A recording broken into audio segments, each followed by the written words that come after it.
Hey, welcome back to the Kaleido YouTube channel for this quick how-to on how to install some heating elements inside this M10 roaster. Now, previously we had elements pre-installed in the roaster, but we found that shipping, due to it being a very heavy item, a lot of times they would get broken almost every single time, so we would have to troubleshoot with the customer, and we just found it better to have you guys install them. Now, it's not a very difficult process, but I did want to make this quick video just to walk you through the steps. Now, to get going, in your kit, you'll have a small Allen key. I believe it's 2.5 millimeters. You may have like your own set at home, like a T-handle like I have here. That's gonna make it a little bit easier to install.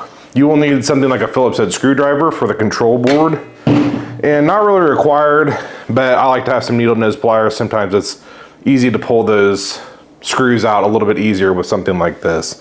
And then lastly, there should be a tube inside your package with 3 heating elements in it. So today, these are actually 220 volt elements. I'm going to put a guide and a link in this YouTube video. Now, 2 of these are gonna be the same wattage and 1 is gonna be slightly different. So please refer to that guide so that you know which element goes where.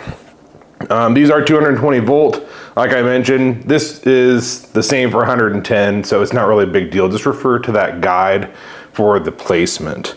Let's get going, and it should be just a couple minutes to get set up. So just to let you know, this is my personal M10 roaster. It has been previously used. So if you see any scratches or dirt on it, that's because I have used this roaster. There are 2 screws on the top. You don't need to take these completely out. Just slightly loosen them. And this one I have missing, but yours will come with that. At the bottom, right next to the USB port, there is a single screw. And this one you will need to completely remove.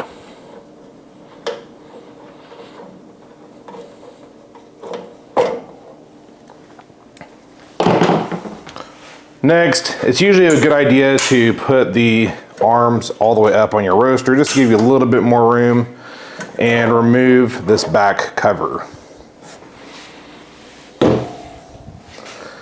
So you can see there are 3 holes for your heating elements. Now, I also want to note that Kaleido does do some like incremental changes that might be slightly different on your roaster. So if yours does look just slightly different, they're always making just minor improvements, just to let you know if it looks a little bit different, because I know they've already made a few changes since this one. Go ahead and remove these heating element holders. If they come installed on your roaster, they may come loose in a bag.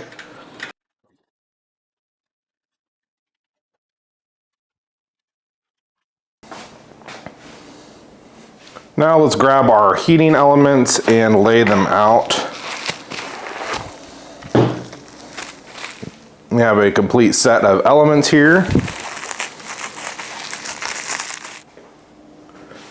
So let's go ahead and prepare our heating element holders. You can see that some of them have a little notch in the corner. There should be 2 of those, and 1 doesn't have a notch. If yours are all 3 the same, it's not really a big deal, but if yours doesn't have a notch, it's for the single element off to the side. Also, earlier I noted that your elements are going to be different wattages. So in this case, I have a single 800 watt and 2 900 watts because this is 220 volts.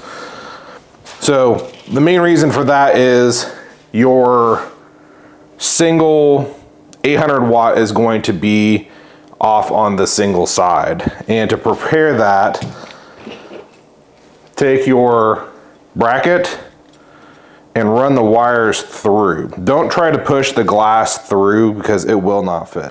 And then something that kind of trips people up, if you look, it's a little bit hard to see.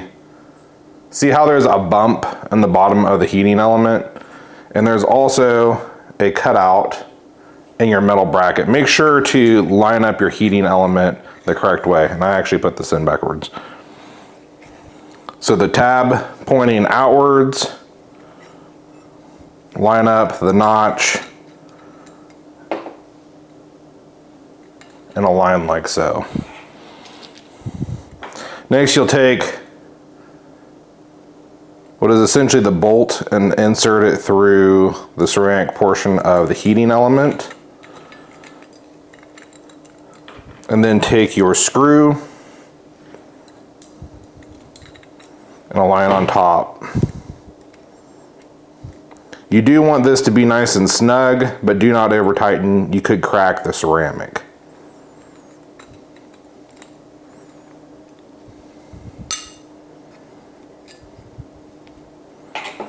Get it nice and level, and then I will give it one final snug. Repeat for your other two heating elements.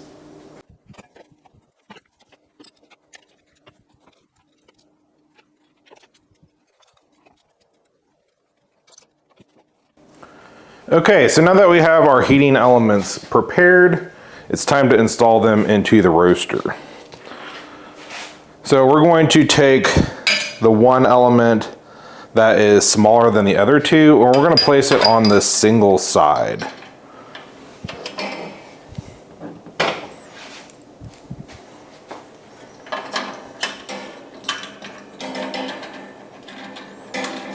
And I like to just get the screws kind of tight, but not snugged all the way down so that you can adjust it inside the hole when you're completely done installing the elements.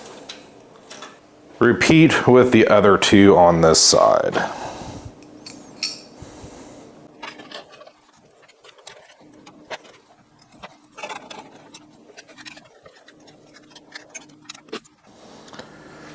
Now the single heating element on the one side is connected directly to the control board, and to get access to that you need to undo the control board mount. It looks a little intimidating, it's really not that hard to do. There is a screw on each side.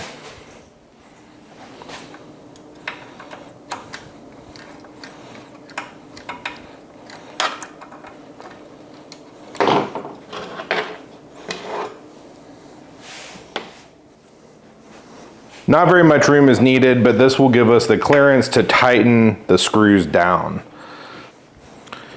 Take the wires from your single side element and route them underneath the motor.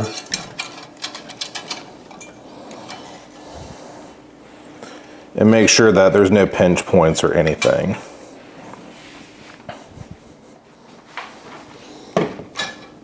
Next, just slide your control board over a little bit, and you'll see where it says heater.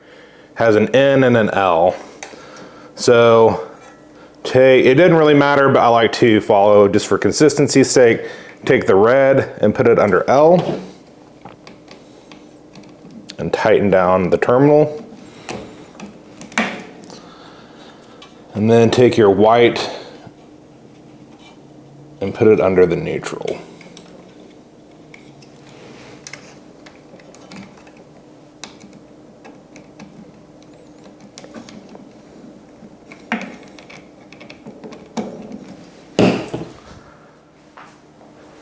Now let's slide our control board back into place and tighten it down.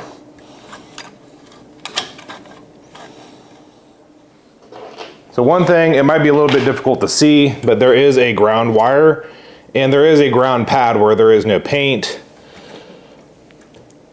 Make sure that you put that underneath the painted board so that it makes good ground contact with the frame. Otherwise, you're not going to get a good ground.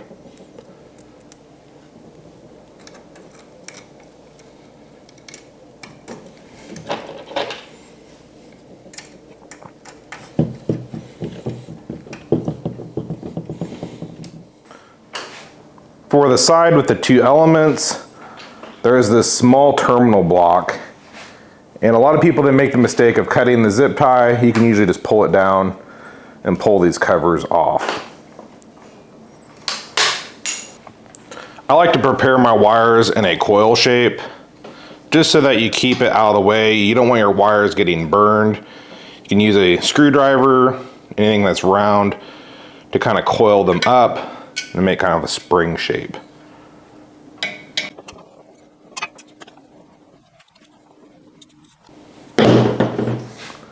So with our wires prepared, you'll notice that there is a red wire on this terminal and a blue wire on that terminal. Again, just to keep things consistent, you'll want to put both red wires on the red side.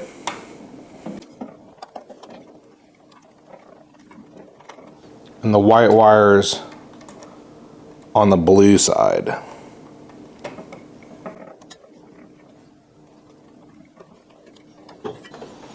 Now, take your covers and snap them back into place.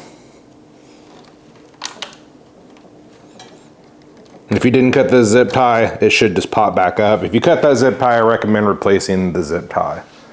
So that allows all your wires to be safe and not become overheated. To finish things up, make sure that your ground wire is tight, your control board is securely bolted to the frame. Make sure everything's good and snug.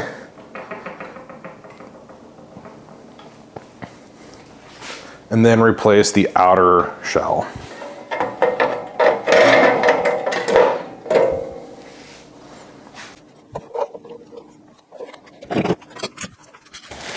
So it's really quite simple. It doesn't take many tools. I would allot about 15 to 20 minutes for the installation.